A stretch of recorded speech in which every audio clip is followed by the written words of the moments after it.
is coming up here. That's right. On this, and we're going straight into the match, Jeremy. Right into the gameplay. James Chen Vicious on the mic, as you may or may not have heard earlier. But this is Punk and Knuckledu time. Luke versus Gao. We talked about phase one of the gameplay. What do you do when he starts to throw the boom?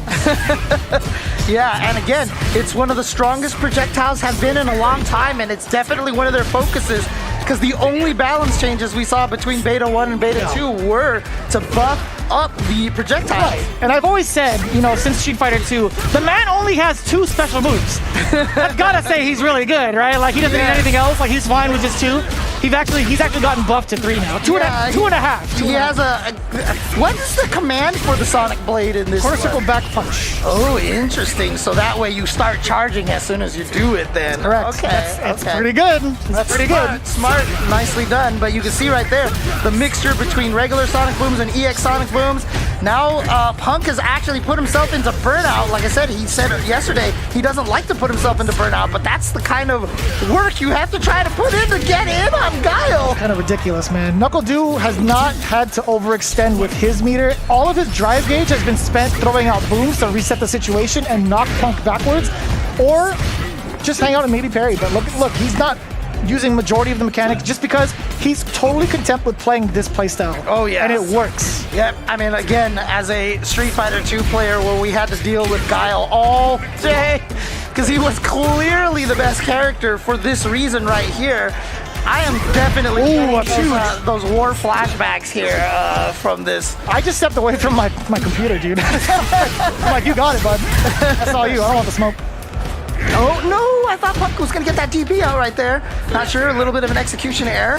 I would have loved to see him maybe like jump medium punch into like flash knuckle in the air. That would have been cool. Oh, yeah, stun. Stun. That should do it for this round right here. Ooh.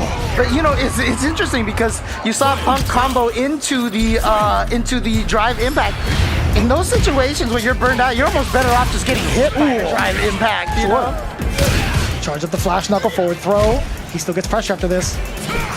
Ooh, punish counter gets extended with the target. Uppercut. Watch out for the throw.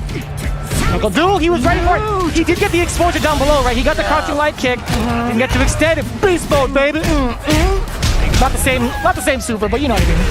Oh my God, he's dead. He's dead as a dead. He's in the pavement. And Luke, here we go. Punk, I mean, it looked like he was having trouble in that first round, but again, this is what these players do. They adjust so well. Also, this stage is pretty sick.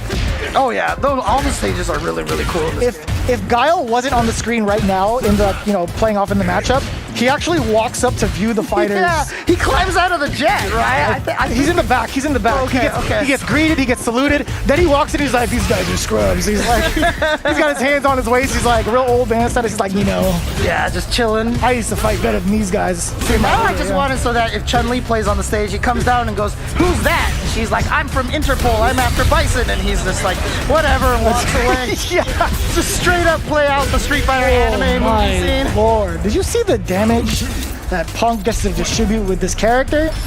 It's like he never left, really. It's like he's still playing the previous version, right? Yeah, Luke, obviously known for the damage output in Street Fighter V, has that still here.